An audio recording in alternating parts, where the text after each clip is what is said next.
Goeiemôre geliefdes, ek glo en vertrou dat dit goed gaan met u en dat u nog gesond is. Dit is vir my lekker om vandag weer saam met jou op hierdie platform te kan kuier. Geliefdes, ek wil baie dankie sê. Dankie vir elkeen wat ons Pannekoek Sondag geondersteun het. Dit was baie lekker om saam te kuier en saam te eet en ons het 'n goeie inkomste ook gemaak. So ons is baie dankbaar vir u bydrae, die donasie wat u gegee het, vir die wat pannekoeke geskenk het, vir die wat vulsels gegee het. Baie dankie daarvoor. Ons waardeer julle opreg. Dankie ook vir elkeen wat ons finansiëel ondersteun deur 'n inbetaling te maak in ons bankrekening. Asseblief onthou om te sê in die verwysing as dit vir die koskas gaan of vir jou dankoffer gaan of vir die geloofsoffer gaan, sodat ons weet waarvoor om dit te allokeer. Dan so gepraat van geloofsoffer, die 25ste is ons geloofsofferdiens. So ek vra dat u nou reeds in die gebede sal voorbereiding doen en vir die Here sal vra wat u ook vir u geloofsoffer moet gee. En dan vra ons dat u nog steeds voorbereiding doen vir al die mense op ons voorbereidingsreis. Dra hulle aan die Here op en vra dat die Here by hulle sal wees en hulle krag sal gee om ook dit wat oor hulle pad gekom het te kan hanteer. En indien daar enigiemand is van wie ons nie bewus is nie, asseblief stel ons ook in kennis, sodat ons ook hulle name op die voorbereidingslys kan plaas. Dit is dan nou al wat ons afkondigings vanoggend aanbetref. Ek gaan vra dat ons net sal rustig raak in God se teenwoordigheid en dat ons sal saam wees op hierdie platform op 'n gepaste wyse sal begin. So kom ons sluit asseblief nou ons oë en dan bid ons saam. Here en Hemelse Vader, baie dankie dat ons vandag weer op hierdie platform saam kan wees. Vader, ek wil kom vra dat u met elkeen van ons vandag sal werk, dat u ons gedagtes gevange sal neem, dat u met elkeen van ons se harte sal werk, dat u dit sal voorberei vir die woordverkondiging, sodat dit soos voorbereide grond ontvanklik sal wees vir u woord, dat ons ore gefokus sal wees op u stem en dat ons u hartklop sal hoor en dat ons dit wat ons vandag gaan hoor nie net sal hoor nie, maar dat dit deel sal word van ons lewe en dat dit in ons woorde en ons dade sigbaar sal word, sodat ons so ook 'n verskil sal gaan maak in 'n stikkende en seer wêreld. En daarom kom ons nou na u en ons kom vra vir u, Here, breek u woord vir ons oop. Dit is my gebed in Jesus naam. Amen. Nou geliefdes, ons is nog in die na-Paase tydperk waar Jesus nog aan sy disippels verskyn voor sy hemelvaart en die teksgedeelte wat hulle voorskryf vir vanoggend is Johannes 13 vanaf vers 31 tot 35, 'n baie bekende gedeelte, 'n baie kort gedeelte, maar 'n baie treffende gedeelte. So ons gaan dit saam lees, Johannes 13 vanaf vers 31 tot 35 en dit sê: Toe Judas uit is, sê Jesus: Nou word die Seun van die mens verheerlik en God word deur hom verheerlik. En aangesien God deur hom verheerlik word, sal God self hom ook verheerlik en hy sal hom binnekort verheerlik. My kinders, ek is nog net 'n klein rukkie by julle, dan sal julle my soek en soos ek vir die Jode gesê het, sê ek nou ook vir julle. Waar ek heen gaan, kan julle nie kom nie. Ek gee julle 'n nuwe gebod. Julle moet mekaar lief hê, soos ek julle lief het, moet julle mekaar ook lief hê. As julle mekaar lief het, sal almal weet dat julle disippels van my is. Nou geliefdes, ons lees net tot sover.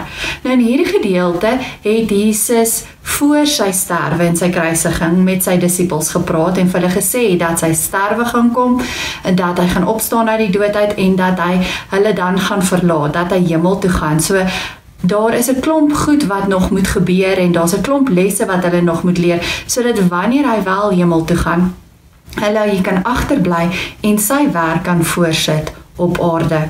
Nou geliefdes, kyk ons na ons teksgedeelte, dan wil ek begin met 'n verhaaltjie wat Shane Claiborne vir ons opgeteken het. Hy het vir 'n tyd lank saam met Moeder Teresa in die rioolslote van Calcutta deurgebring. Hy het saam met haar gegaan en gekyk hoe sy gewerk het en baie mense het hom uitgevra oor Moeder Teresa. Hulle wou weet wat se tipe mens was sy. Was sy vriendelik? Was sy 'n stil mens gewees? Het sy baie gepraat? Was sy hoogheilig gewees? Het sy baie van haarself gedink of was sy nederig gewees? En Shane vertel dat sy 'n kort vroutjie was, vol plooie en baie pragtig en kosbaar en dat sy vir hom soos 'n wyse ouma was. Hy sê daar is een ding van haar wat hy nooit in sy lewe sal vergeet nie en dit was haar vervormde voete. Elke oggend het hulle saam nagmaal gebruik en dan het hy gereeld na haar voete gestaar. Hy het gewonder of moeder Teresa dalk melaatsheid gehad het, want dit sou die vorm van haar voete verduidelik het.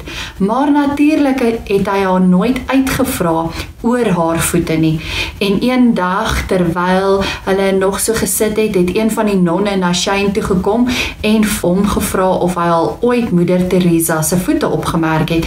En hy het op 'n baie nuuskierige manier natuurlik ja geantwoord en gehoop dat die non hom meer sou inlig. En natuurlik het sy ook. Sy het vertel dat hulle nooit genoeg het om in ander mense se behoeftes te voorsien nie en dat dit ook die geval was met skoene en dat moeder Teresa nooit wou gehad het dat iemand opgesaal moes wees met 'n slegte paar skoene nie. So sy het altyd, wanneer sy die skoene uitgedeel het, die beste skoene vir ander mense uitgedeel en die swakste skoene vir haarself gehou en dit gedra. En dit is as gevolg van jare se slegte skoene dra dat haar voete so vervormd is. Dit, skryf Shane, is die soort liefde wat ander bo jouself stel. Liefde wat in die hart van Jesus gebore is. En geliefdes, dit is presies waaroor vanoggend se skrifgedeelte handel. Want in die gedeelte wat ons vanoggend gelees het, kom gee Jesus vir ons 'n nuwe gebod. Daar staan in vers 34 en 35, soos ek julle liefhet, en ek wil klem plaas op hierdie eerste woorde, soos ek julle liefhet, moet julle mekaar ook lief hê. As julle mekaar liefhet, sal almal weet dat julle disippels van my is. Geliefdes, hierdie opdrag van liefde is nie nuut nie. Ons ken dit reeds uit die Ou Testament uit, waar daar in Micha 6 vers 8 staan, Mens, die Here het aan jou bekend gemaak wat goed is. Hy vra van jou dat jy reg sal laat geskied, dat jy liefde en trou sal bewys, dat jy bedagsaam sal wees en so sal leef voor God. Wat nie is die feit dat Jesus hierdie opdrag gee en dat hy vir hulle sê dat hulle moet lief hê soos wat hy, Jesus, mense lief het. Ons liefde moet dus 'n sekere kwaliteit hê en dit moet dieselfde kwaliteit wees as die liefde van Jesus Christus. Deur ons liefde sal almal dan sien en weet dat ons kinders van God is. Nou wanneer ons na die kwaliteit van ons liefde kyk, is dit belangrik dat ek en jy die hele Johannes 13 in ag sal neem wanneer ons hierna kyk. Ons sien in Johannes 13 betoon Jesus liefde aan sy disippels. Hy, die Here en die Meester, klee homself soos 'n slaaf en was hulle voete. Nou wat belangrik is om hier te verstaan is dat mense wat baie eer gehad het, wat hoë aansien gehad het, nooit die werk van 'n slaaf sou doen nie. Selfs nie eers party slawe wou die opdrag uitvoer om voete te was nie. Dit was selfs benede slawe om dit te doen. En dan sien ons in hierdie gedeelte dat hierdie disippels waarskynlik alreeds aangaan sit het vir 'n maaltyd en dat nie een van hulle se voete waarskynlik gewas was nie, want nie een van hulle wou so laag daal deur die ander se voete te was nie. En dan sien ons dat Jesus wat baie meer aansien as hulle gehad het, wat baie meer eer as hulle gehad het, dan vir hulle hierdie liefde demonstreer deur 'n handdoek om te bind en hulle voete te was. En dan gebruik hy hierdie voetewassing in sy gesprek om dan vir hulle te sê dat hy ook gaan sterf aan die kruis, dat hy dood gaan en dat dit ook 'n gebaar van sy liefde is, dat hy dit doen ter wille van ons, ter wille van sy disippels en ter wille van ons as sy kinders. So Jesus se nederige diens en sy gewilligheid om sy lewe af te lê, stel die standaard waaraan die liefde van die nuwe gebod moet voldoen. Liefde beweeg ons tot 'n soort diens aan God en aan mekaar wat nie met grense behep is nie, wat oor sosiale grense gaan, wat oor status gaan, wat oor aansien gaan en wat nie daarmee rekening hou nie, maar wat met die individu rekening hou. Jesus sien die persoon raak vir wie hy of sy is. Nou die sosioloog Rodney Stark vertel in sy boek The Rise of Christianity, wat 'n geskiedenis tipe boek is, vertel hy van 'n aansteeklike plaag wat die ronde gedoen het in die Romeinse Ryk. Daar was 2 keer sulke plaag gewees wat na vore gekom het in 165 na Christus en ook in 251 na Christus. Dit het die Romeinse Ryk getref en omtrent 1/3 van die inwoners het gesterf. Die praktyk van die Romeine was om die mense wat hierdie siekte onderlede gehad het, dan uit te sit op straat, sodat hulle nie die risiko sou gehad het om aan te steek by hierdie siekte nie. En dit het dan nou die risiko verminder. So diegene wat dit enigsins kon bekostig, het dan in die berge ingevlug om so te ontkom aan die plaag en seker te maak dat hulle nie sou aansteek nie. Nou die biskop van Alexandrië het geskryf dat die Romeine hulle dooies soos vullis behandel het om die siekte te vermy. Stark wys daarop dat die Christene se reaksie presies die teenoorgestelde was. Dit is goed gedokumenteer dat die Christene hulle siekes bly versorg het en dat hulle in die aangesig van die dood nog steeds voortgegaan het om by hulle siekes te staan en hulle te ondersteun en hulle te bemoedig. Hulle het selfs die agtergelate en verwerpte Romeine op die straat opgetel, hulle ingeneem en hulle versorg. En dit het tot baie Christene se dood gelei, maar om weer die biskop van Alexandrië aan te haal, hy het geskryf dat hulle met vreugde die leed van ander gedra het, hulle versorg en gemaklik gemaak het, al het dit hulle eie dood gekos. Nou hierdie historiese gegevens dui duidelik vir ons daarop, sê Stark, dat die Christene van die Nuwe Testament dat hulle werklik Jesus se woorde tot harte geneem het en dat hulle dit uitgeleef het.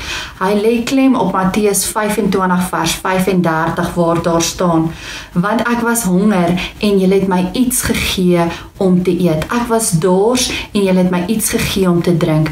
Ek was 'n vreemdeling en julle het my gehuisves. Ek was sonder klere en julle het vir my klere gegee.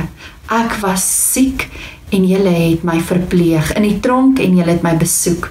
Dit verseker ek julle, vir sover julle dit aan een van die geringstes van hierdie broers van my gedoen het, het julle dit aan my gedoen.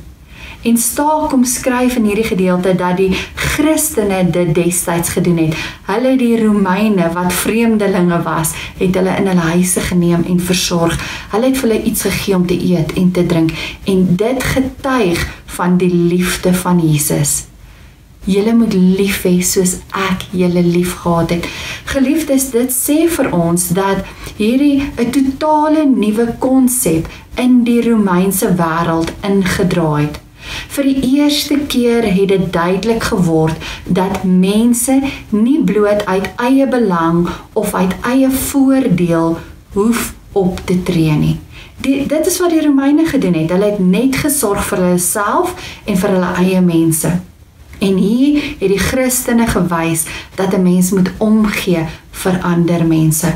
Omdat God mense liefhet, kan Jesus se volgelinge God nie behaag anders as deur ander mense lief te hê nie. God demonstreer sy liefde deur op te offer, deurdat Jesus sy lewe vir ander mense gegee het. En Jesus se volgelinge moet daarom hulle liefde demonstreer deur om op te offer in belang van ander. Hierdie liefde moes oor grense van eie groepe en eie families strek om hierdie revolusionêre gedagte vir die Romeinse wêreld bekend te stel. Liefde wat oor grense opoffer, het inderdaad die vroeë kerk gekenmerk.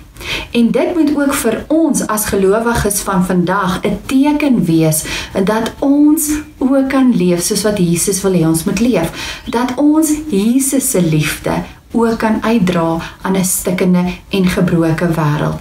Dit is vir ons moontlik om lief te hê soos Jesus liefgehad het. Binne dieselfde naggesprek waarin Jesus hierdie opdrag vir sy disippels gegee het, vertel hy dan ook vir hulle van die Heilige Gees wat kom om gelowiges te bekragtig. So deur die werk van die Heilige Gees sal die Vader en die Seun by ons as gelowiges kom woon en ons leer om sy woorde en sy opdragte uit te voer. Die Heilige Gees sal ons voortdurend herinner aan wat Jesus gesê het en ons ook tot gehoorsaamheid bemagtig. Nou is die vraag, hoekom word daar in vandag se teksgedeelte en reg deur die Bybel so baie klem geplaas op liefde? En waarom is dit so belangrik om lief te hê soos Jesus deur sy voetewassing en die kruisdood vir ons gedemonstreer het? Jesus sê, as julle mekaar liefhet, sal almal weet dat julle my disippels is. Almal sal weet. Ons liefde is bedoel om deur die buitestanders gesien te word. Liefde is 'n publieke daad van getuienis. Ons liefde is ons getuienis as gemeente van die Here. Ons word juis aan ons liefde geken. Kom ons keer vir 'n oomblik terug na die verhaal van Rodney Stark toe oor die groei van die vroeë Christelike kerk in die Romeinse Ryk. Hy vertel daar dat dit juis deur die kragtige getuienis van liefdevolle versorging teenoor ander tydens hierdie verskriklike pla wat die Christelike geloof veld gewen het. Hoewel baie gesterf het die gewone versorging soos die voeding, die gee van water, die afspons van siekes om hulle koors te breek, baie lewens gered. Om hierdie rede het meer Christene oorleef as Romeine.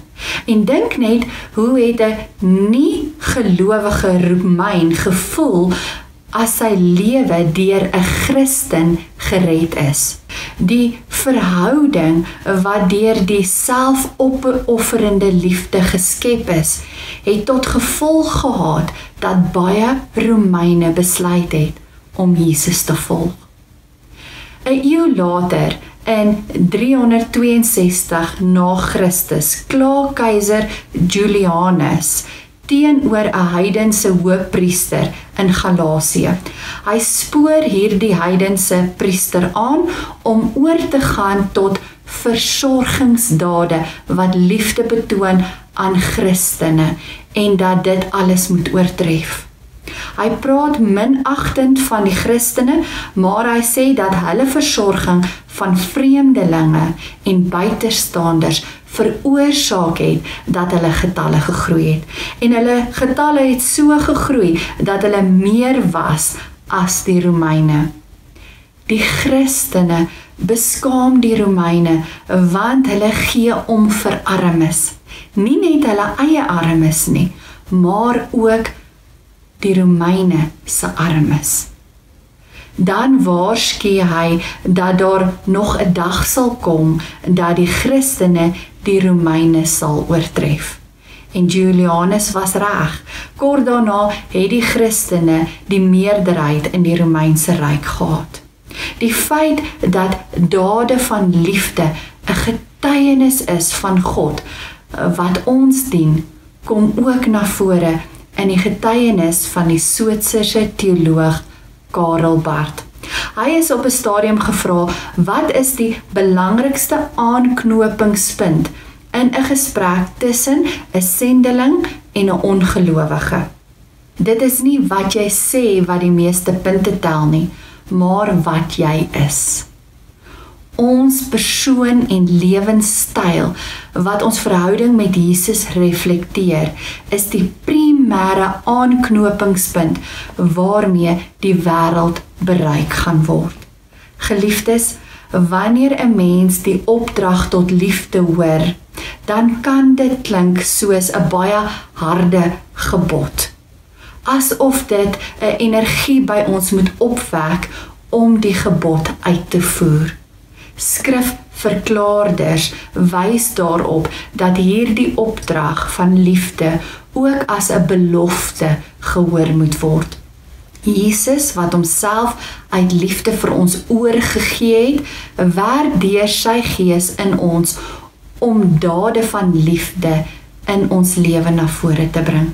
Hy skenk die liefde as 'n gawe en ons leef vanuit sy belofte van liefde.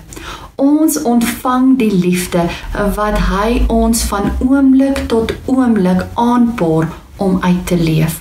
Romeine 5 vers 5 bevestig hierdie gedagte as daar staan: God het sy liefde in ons harte uitgestort deur die Heilige Gees wat hy aan ons gegee het. Dit is ook die taal van Johannes 13. Jesus se belofte aan die geloofsgemeenskap en die wêreld is gegrond in sy selfopofferende liefde. Die belofte gee vir ons hoop en open die toekoms vir ons. Geliefdes, nou is die vraag, wat is die implikasie van Jesus se liefdesgebod en sy gawe van liefde vir ons in ons huise, by ons werke, by ons skole, in die gemeenskap waarin ek en jy leef? Ons het reeds vertel hoe dat die eerste Christene die liefde teenoor mekaar verstaan het as 'n liefde wat die gemeenskap en ook die vyand insluit. Dink net aan keiser Julianus wat die heidense priester gewaarsku het teen die oorvloedige liefdesbetoon van die Christene teenoor hulle medemense. Hierdie liefdesbetoon word nie net deur kerklike programme en aksies uitgeleef nie. Nee, dit geskied letterlik in elke faset van my en jou lewe. Wat ons huislike lewe aanbetref, wat ons werksomstandighede aanbetref, wat ons lewe by die skool aanbetref, selfs ons lewe in die gemeenskap rondom ons. Nou kan jy my vra, maar hoe kan ek God se liefde uitleef in hierdie stikkende seer wêreld sonder om die verkeerde indruk te skep of aanstoot te gee vir mense?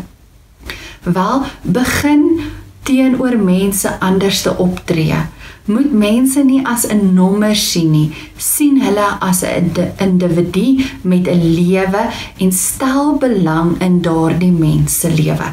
Ek was op 'n stadium by 'n begrafnis gewees waar daar 'n individu was wat saam met die dametjie gewerk het wat oorlede is, wat 'n huldeblyk gebring het. En hierdie kollega van die dametjie het gesê dat hulle haar verskriklik baie gaan mis, want sy was iemand wat regtig belang gestel het en omgegee het vir haar medemens.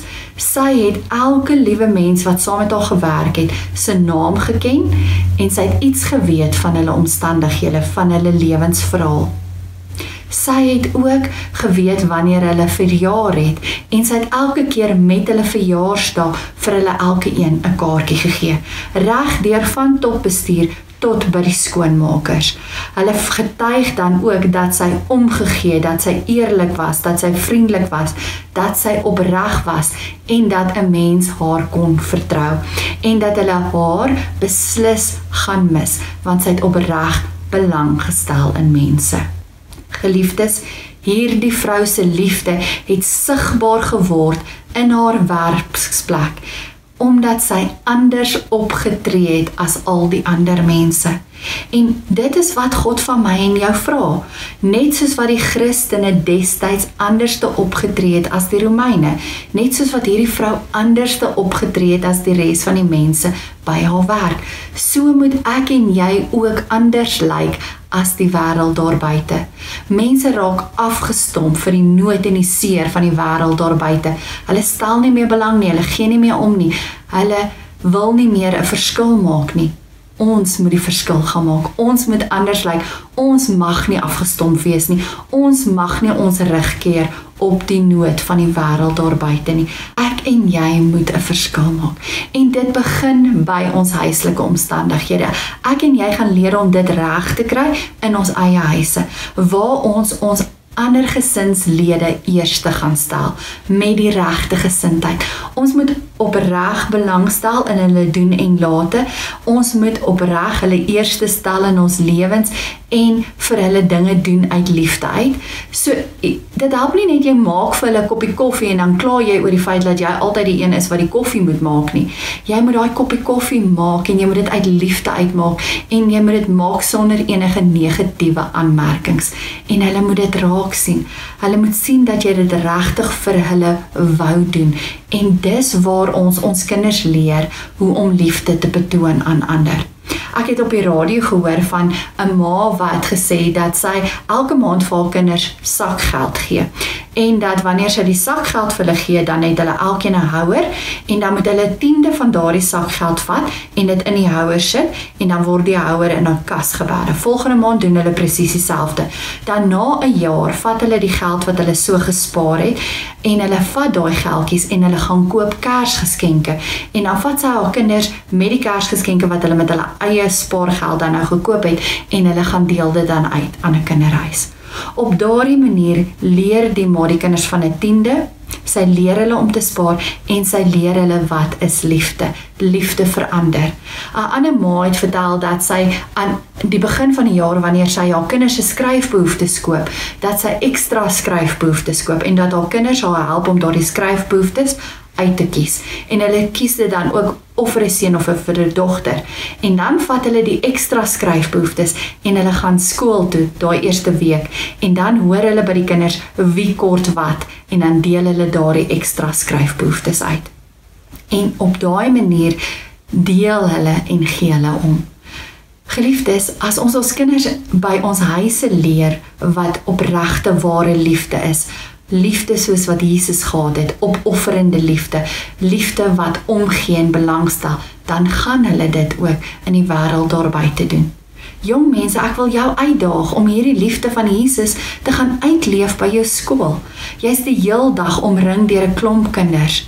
Stel opreg belang in daai kinders. Sien hulle raak, sien hulle hartseer oor raak, gaan gee vir hulle 'n drukkie of praat net, of sit net en luister terwyl hulle besig is om te praat. Sien daai kind raak wat nie kos het nie en gee vir hulle iets om te eet. Sien daai kind raak wat pouse alleen sit en loop verby en praat 'n bietjie met hulle of help hulle om maats te maak. Jy hoef nie hulle maat te wees nie, maar stel hulle voor aan iemand anders wat soos hulle dink en optree by wie hulle sal aanklank vind, sodat hulle dalk met hulle kan maats maak. Maar sien kinders raak, sien hulle nood raak, sien hulle behoeftes raak en stel opreg belang in mense se lewens. Geliefdes, ons dink altyd liefde is hierdie moeilike ding wat ek en jy moet uitleef. Liefde is nie moeilik nie. Liefde is omgee. Liefde is raak sien. Liefde is om met oop oë deur die lewe te gaan. En as ek en jy dit reg kry, dan leef ons Jesus se liefde uit. Dit is baie maklik om die wêreld se liefde uit te leef, want die wêreld se liefde is selfsugtig, die wêreld se liefde soek net sy eie belang, die wêreld se liefde hou boek van die kwaad, die wêreld se liefde gee nie om nie, stel nie belang nie. Jesus se liefde sien raak, gee om, stel belang, maak 'n verskil. En as ek en jy dit doen, die klein dingetjies begin doen, dan gaan mense dit begin raak sien en dan gaan ons leef soos wat Jesus wil hê ons moet leef. Dan gaan sy liefde in ons lewe sigbaar wees.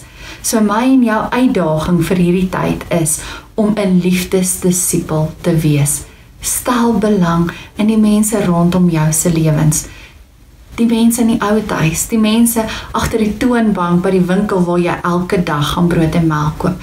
Moenie net laat hulle jou transaksie doen nie. Vra 'n bietjie uit oor hulle dag. Stel 'n bietjie opreg belang. Die petroljoggie wat elke week brandstof in jou kar gooi. Hoor wat sy naam is, stel belang en gee om. Gaan uit en gaan maak 'n verskil. Wees 'n liefdesdisipel. Amen. Kom ons sluit ons oë en dan bid ons saam. Here en Hemelse Vader, baie dankie dat ons vandag gehoor het en dat U van ons vra om liefde uit te leef. Ag Vader, en dis nie 'n nuwe ding nie. Ons het dit al tot vervelings toe gehoor. Maar Vader, ek dink wat ons vandag moes gehoor het, eerstens is dat dit nie wêreldse liefde moet wees nie, maar dat dit liefde moet wees soos wat U lief was vir ons. Opofferende liefde, belangstellende liefde, omgee liefde sal wees. Liefde wat raak sien, liefde wat belangstel, liefde wat intens betrokke raak by mense. Dat dit nie hierdie selfsugtige liefde sal wees wat net op onsself fokus en net ons eie belang soek nie. Ag Vader, en ons is geneig om die tweede ene te doen, om net op onsself en ons eie behoeftes te fokus en om afgestomp te raak vir die nood en die seer, juis omdat dit so baie is en juis omdat ons voel ons kan niks daaraan doen nie.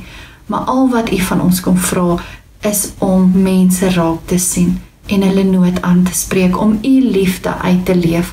En as ons dit doen, as ons liefhet soos wat U liefhet, dan sal dit 'n getuienis wees vir die res van die wêreld. Want as ons anders as die wêreld is, dan raak mense nuuskierig en dan kan ons getuig oor U en oor U liefde en dit wat U vir ons kom doen het en dat U aan die kruis gesterf het vir ons sondes. En dan kan mense tot bekering kom, soos wat daardie Romeine destyds tot bekering gekom het.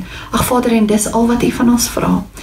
Maar ons sukkel om dit reg te kry en daarom vra ons dat die Heilige Gees ons sal help. En Gees van God, dankie dat U gekom het en dat U in ons kom leef en dat U die gawe van liefde in ons kom plaas het. Help ons ook nou om daardie gawe uit te leef en om 'n verskil te gaan maak in die wêreld daar buite. Gebruik ons as gemeente ook en maak ook deur ons as gemeente 'n verskil in 'n stikkende en seer wêreld. Gees van God, leer ons en lei ons ook wat dit aanbetref. Dankie dat ons dit kan bid en mag vra, nie uit verdienste nie, maar alleen uit genade. Amen. Geliefdes, ontvang nou die seën van die Here. Mag God julle toerus met alles wat goed is, sodat julle sy wil kan doen. Die genade en die liefde en vrede van God sal by julle almal wees. Amen. Geliefdes, bly gesond en wees geseënd. Totsiens.